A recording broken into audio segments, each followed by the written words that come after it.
محسن این کیه؟ فکر کنم زنمه. پاش خواهیم شو. عشقم تو که اومدی؟ آره خب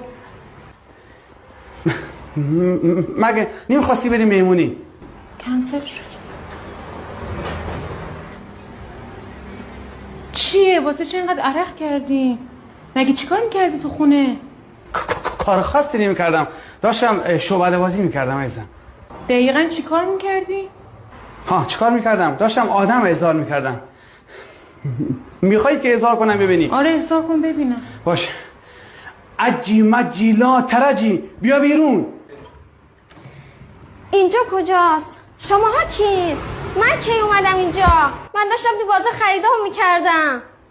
خانم من داشتم شعبده بازی میکردم، شما رو احضار کردم، ببخشید. اگه یک بار دیگه این کار بکنی از دستت شکایت میکنم. خدافظ.